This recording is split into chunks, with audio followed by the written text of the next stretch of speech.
India alliance Mahavikas Aghadi के उम्मीदवार जितेंद्र आव्हाड की किस्मत कॉलोनी की सभा का भाषण।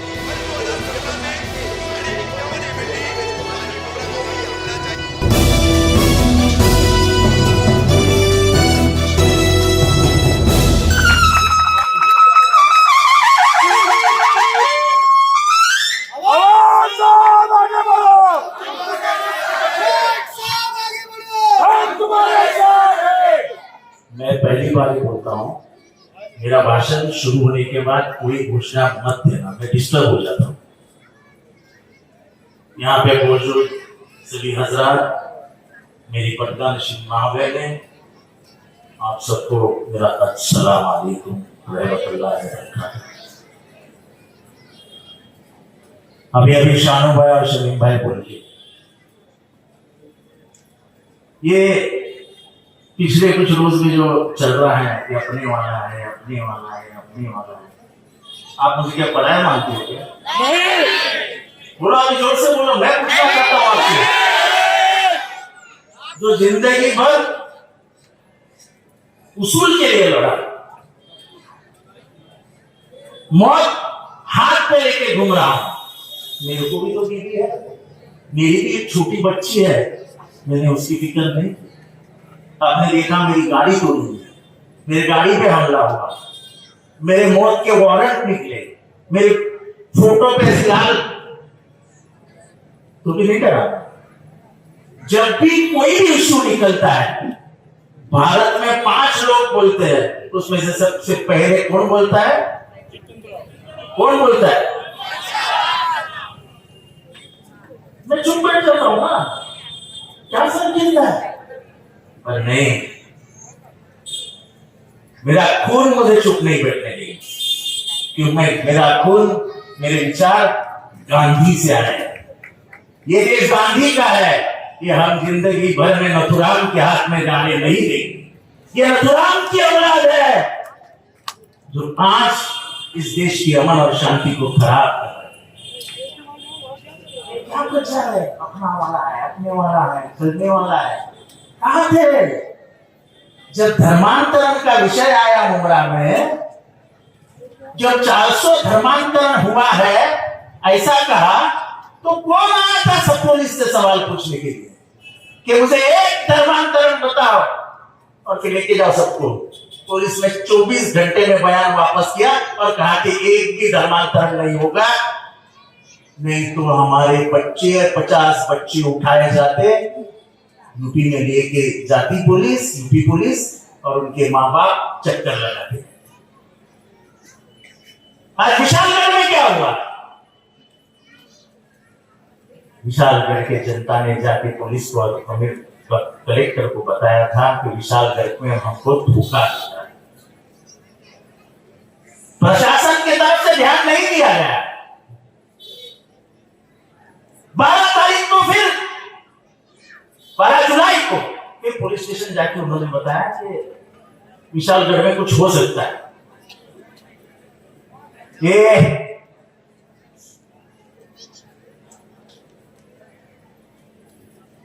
तो भी पुलिस ने ध्यान नहीं दिया, और उसी रात को 100 लोग, विशालगढ़ किसी ने देखा है क्या? आपने देखा है? एक ही रास्ता है, एक, उसके अंदर नाके पे नाकाबंदी हो जाती तो कोई चढ़ पाता? पुलिस ने सबको ऊपर चढ़ने दिया। ऊपर चढ़ने के बाद उन्होंने दरगाह पे हमला बोल दिया, और दरगाह के ऊपर जो घुमट रहता है उसको तहस नहस कर, फिर नीचे उतरे, गजापुर के मस्जिद में घुसे, मस्जिद को तहस नहस कर दिया, हिंदुओं के घर लुटे। देखो, मैं हमेशा बोलता हूं, जब अतिरेकी कहा जाता है तो अतिरेकी को कोई धर्म नहीं होता, कोई धर्म नहीं होता। वैसे इन दरिंदों का कोई धर्म नहीं, कोई धर्म नहीं।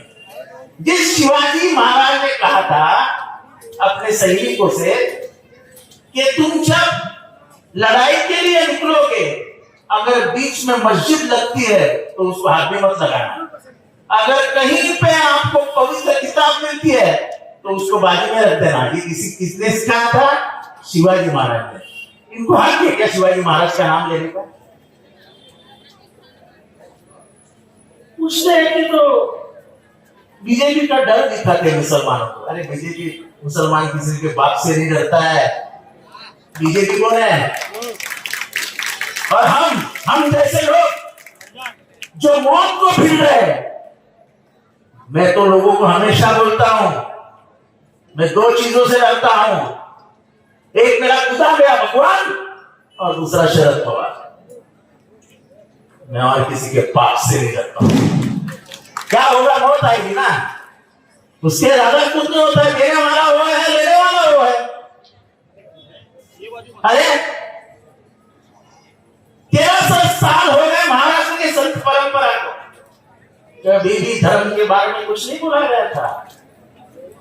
हमारे तुकाराम नाम के संत थे, उन्होंने अपने किताब में लिखा है, आज से बराबर 700-750 साल पहले, अल्लाह दिलावे अल्लाह खिलावे। देने वाला भी अल्लाह है, खिलाने वाला भी अल्लाह है। वो तो बड़ी किताब है, उन्होंने बड़ा पन्ना लिखा है, मैं तो छोटा बता रहा हूं। ये थी हमारी संत परंपरा। और तुम मुख्यमंत्री के सामने एक आदमी उठता है जिसको मैं महाराज नहीं कहता हूं, उसके जैसा बंदूक ही नहीं, और नबी के बारे में गलत बोल देता है। और हमारे मुख्यमंत्री जो पूरे महाराष्ट्र के मुख्यमंत्री है, जो 13 करोड़ जनता के मुख्यमंत्री है, वो कहते हैं कि हम उसको हाथ भी नहीं लगाने देंगे किसी को। हम तो किसी को मारने वाला, हम तो किसी को मारने वाले नहीं है। लेकिन सर्वोच्च न्यायालय ने क्या कहा है?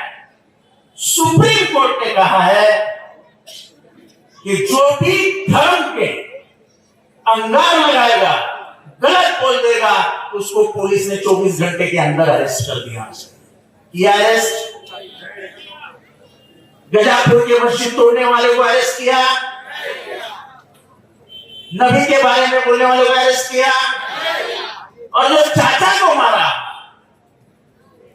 उधर मैं और हमारे एक पत्रकार मित्र रफीक कामदार, वो ध्यान नहीं देते तो वो चोर भी नहीं पकड़े जाते। आपको मालूम है बढ़िया चाचा के साथ क्या हुआ? उनको मारा, वो तो कैमरे में आ गया, लेकिन उनको ट्रेन के दरवाजे पे लेके फेंकने की कोशिश की। मुझे फक्र है, मैं हिंदू हूं, मैं ऐसा हिंदू हूं जो मेरे किताब में लिखा है वही मानता हूं। वासुदैव कुटुंबकम। वासुदैव यानी क्या? ये दुनिया, ये मेरा घर है और इसमें मेरी फैमिली रहती है, यानी हम सब भाई बहन हैं। ये हमारे किताब में लिखा है। ये नफरत किसी को कोई सिखाता नहीं, नफरत पार्टियां सिखाती, नफरत पार्टियां सिखाती। और बीजेपी ने वही किया। 2014 से यहां का मुसलमान हैरान नहीं है? हैरान है कि नहीं है? तुम मॉब लिंचिंग करोगे, देश के सीमा पे लड़ रहा मुसलमान का बाप घर में होता है, उस बाप के घर से कुछ खुशबू आती है गोश्त की, अंदर जाते हैं, बिना पूछे उसका मर्डर हो जाता है। ये क्या है? क्या है? आप ये राष्ट्रवादी कांग्रेस पार्टी किसकी थी? चलो बताओ, जोर से बताओ।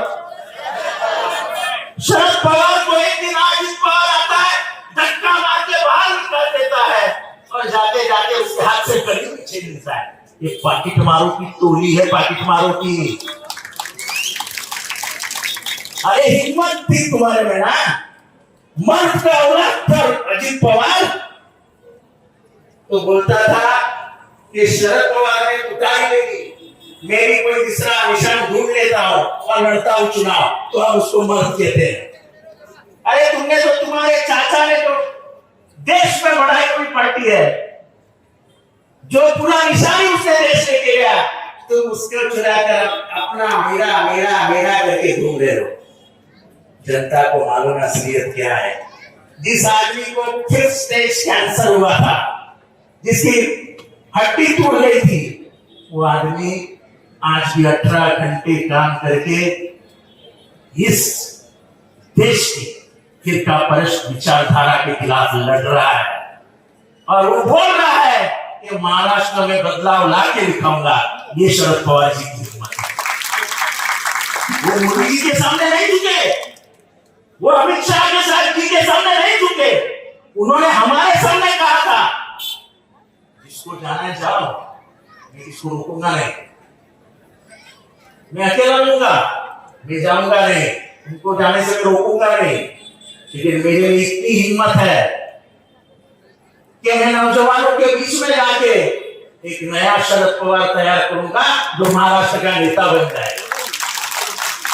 इसको बोलते हिम्मत। विकास तो मैं बात ही नहीं करता विकास की। जिस रास्ते पे आप बैठे हो, ये क्या है? ये क्या है? यही विकास है ना? किसने किया है?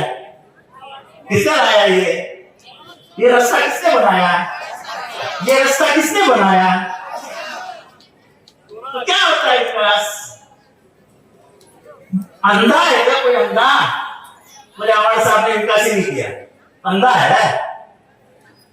बात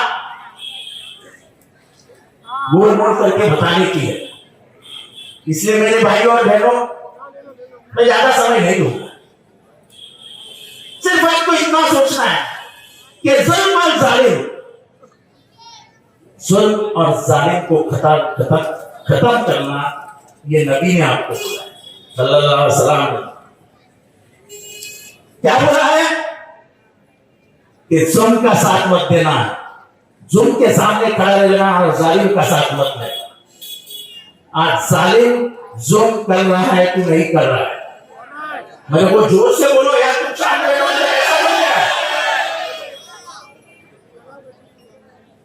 तो जुल्म को खत्म करने के लिए, जालिम को खत्म करने के लिए आपके पास एक हथियार दिया है। वो हथियार डॉक्टर बाबा साहब अम्बेडकर ने दिया है, जो गरीबों का, तुम्हारा, मेरा, हमको बचाने वाला, हमको इंसान की जिंदगी देने वाला मसीहा था। उस डॉक्टर बाबा साहब अम्बेडकर ने संविधान के तहत एक हथियार दिया। क्या है वो हथियार? आप वोट डालो और ये महाराष्ट्र की सरकार हटा डालो। इसकी अहमियत क्या है मैं बताता हूं आपको। जिस दिन महाराष्ट्र सरकार गिर गई, जिस दिन महाराष्ट्र सरकार महाविकास आघाड़ी के हाथ में आ गई, महाविकास आघाड़ी ने सरकार बना ली, तो कसम से जितनी मेरी समझ है, 35 साल का तजुर्बा है, जिस दिन ये चुनाव का नतीजा आ जाएगा और महाविकास आघाड़ी की सरकार बन जाएगी, उस दिन से लेके 60 दिन में, ध्यान से सुनो, उस दिन से लेके 60 दिन में चंद्रबाबू नायडू और नीतीश कुमार मोदी को दिया जो समर्थन है वो वापस खींच लेंगे और ये सरकार वैसे ही।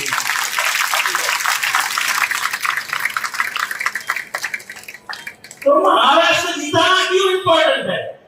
बेरोजगारी कहां पर है? बच्चों को बताओ, नौकरी मिलती है क्या? हमारी कंपनियां गुजरात को दी जाती है।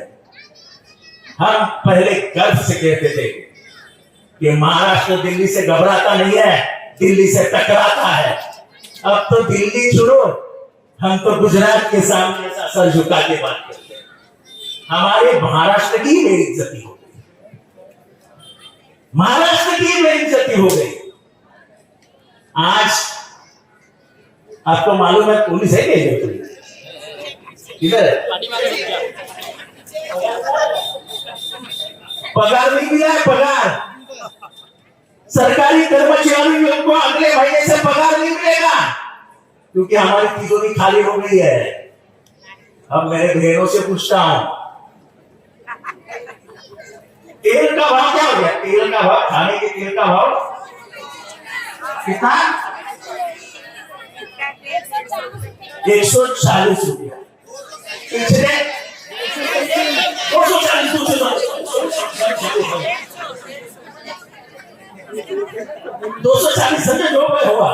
और मुझे इतना मालूम है कि 30 दिनों में 40 रुपये से भाव बढ़े।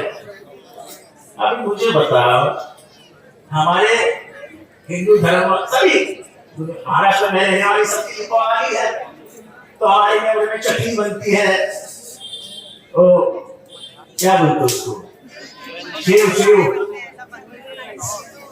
वो तीखी सेव बनती है, फिर कलची बनती है, फिर शंकरपारा बनता है, जो भी है, पर बेसन और दाल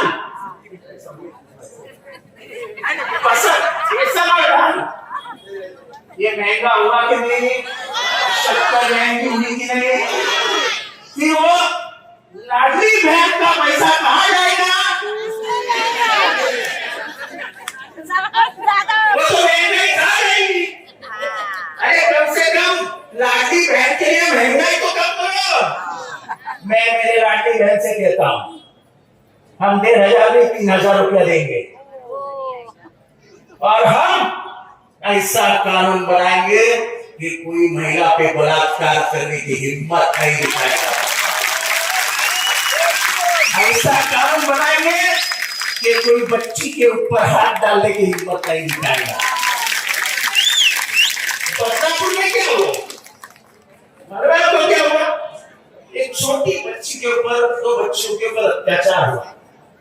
इन्होंने एक आरोपी पकड़ लिया और उसके जो 2 मेन ट्रस्टी थे गायब हो गए। मेन ट्रस्टी किसके संबंधित थे? दोनों ट्रस्टी आरएसएस बीजेपी के संबंध में थे। सुना आपने? गौर से सुना?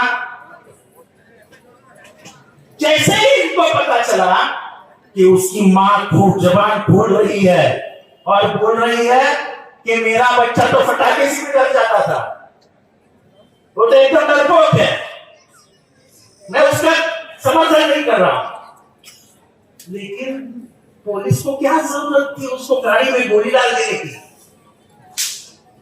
डर ये था कहीं वो जबान खोल के ये ना बता दे कि ये 2 ट्रस्टी ही गुनहगार है, इसलिए उसको जाके गोली मार। बीजेपी की इज्जत बताने के लिए बीजेपी कुछ भी कर सकती, कुछ भी। खून करना तो उनके दाएं हाथ का खेल है, जैसे महात्मा गांधी का खून करवा दिया, जैसे महात्मा गांधी का खून कर दिया। एक निहत्था हाथी, कोई हथियार नहीं, उसके पैर पड़ने गए और उसके सीने में 3 गोली डाल दी, तो वैसा ही बेचारा हो गया। ये देश शांति के लिए जाना जाता है, खून खराबे के लिए नहीं जाना जाता है, क्योंकि ये देश बुद्ध का और गांधी का है। हम हमेशा मानते हैं कि हम गांधी की पूजा करने वाले हैं, हम नेहरू की पूजा करने वाले लोग हैं, हम अब्दुल कलाम आजाद के दिखाए हुए रास्ते पे चलने वाले लोग हैं। अब ये देश गोलवल करके रास्ते पे जा रहा है, जो ये कहता था कि मुसलमानों का वोटिंग राइट भी निकालो। हम नहीं कहते, हम ये संविधान जब आया 1950 में, तब ये संविधान हमें नहीं चाहिए, ये पहली बार किसने कहा? आप कंप्यूटर, आप ये ऑपरेट करते हो क्या? गूगल ऑपरेट करते हो? जाके पढ़िए, ऑर्गेनाइजर नाम का एक मैगजीन है, जो बीजेपी का मुखपत्र था, तब बीजेपी नहीं थी, जनसंघ और आरएसएस का मुखपत्र था। उसमें पढ़िए कि कॉन्स्टिट्यूशन को विरोध किसने किया था? सब आया, उन्होंने तिरंगे को विरोध किया था। अब तो मोदी जी हर एक साल के बाद आते हैं, अरे भाई, तुम्हारे लोगों ने तिरंगे को विरोध किया था। सन 93 में कांग्रेस के कार्यकर्ता आरएसएस के मुख्यालय में घुसे और उन्होंने तिरंगा लगाया, तब ये आरएसएस के कार्यकर्ता पुलिस स्टेशन में गए और कांग्रेस के कार्यकर्ता के खिलाफ केस डाली। आज लोग केस के कोर्ट, तुम तो तिरंगा लगाने से शर्माते थे। 1942 में तुमने लेटर लिखा था कि हमें ये भारत छोड़ो आंदोलन का विरोध करना है, ब्रिटिशों हमको साथ दो, उसकी औलाद हो तुम इस देश में शांति और आजादी नहीं चाहते। ये देश, उसकी पहचान अलग है।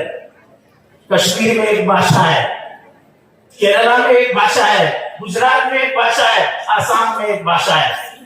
तो भी अभी यहाँ पे बैठे लोग कोई जौनपुर से है, कोई कोंकण से है, कोई हो सकता है दक्षिण से हो, लेकिन हम सब इधर आके भारतीय बन के अमन और शांति में रहते हैं। 15 साल पूरे मुझे आके एक बार भी मुमरा में कहीं हिंदू मुसलमान हुआ। हम जीते हैं अमन और शांति के लिए, लेकिन अमन और शांति के साथ हम किसी को हाथ में कानून नहीं लेने देंगे, किसी को भी कानून हाथ नहीं देंगे। विकास के बारे में बात नहीं करता हूं, फिर से बोलता हूं कि मैंने जो किया है वो पूरा मुमरा जानता है। मैं आपसे एक ही सवाल पूछूंगा, 2009 का मुमरा और 2024 का मुमरा, आज को हाथ उठा के बताइए फर्क दिखता है कि नहीं दिखता है? सबके हाथ ऊपर चाहिए, सबके हाथ ऊपर रखो। ये दादागिरी से नहीं कह रहा, प्यार से कह रहा हूं, जिसको उठाना नहीं मत उठाओ भाई। तो बात इतनी ही है, बात विचारधारा की है। आप बीजेपी के विचारधारा के साथ जा सकते हो क्या? क्या बीजेपी को अंदर ला सकते हो क्या? हमारे विचारधारा को आप दिल से निकाल सकते हो क्या? मेरे को गाली देने वालों इतना ही सुन लो कि घर घर में जितेंद्र आवाज है, मुमरा के हर एक घर में जितेंद्र आवाज है। जब मैं कोरोना में बंद था और मेरे मरने की जो आस लगाए बैठे थे, उनसे पूछना चाहता हूं कि मेरे बीबी को इतने औरतें के फोन आने के, रो रो के सांप कैसे है, सांप कैसे है। ये मैंने कमाया हुआ धन है, तो लोगों ने अपने दिल में मुझे दिखा दिया। तो मुझे दिल से नहीं निकाल सकते, तो मुझे दुनिया से निकाल सकते हो, लेकिन दिल से नहीं निकाल सकते हो। और इसलिए मैं आपकी मोहब्बत को सलाम करता हूं और फिर से एक बार कहता हूं, जो भी बोले कि जितेंद्र आवाज बीजेपी का नाम लेता है, हाँ लेता है। बचपन से आरएसएस को विरोध करते आया हूं, बचपन से, आज नहीं कर रहा हूं। जब जान को धोखा था तभी भी आरएसएस को विरोध किया है मैंने। जिसने गांधी को मारा वो मेरा आदर्श कभी नहीं बन सकता है। तो मुझे मत सिखाओ उसूल और आइडियोलॉजी, ये मैं खाता हूं, खाता।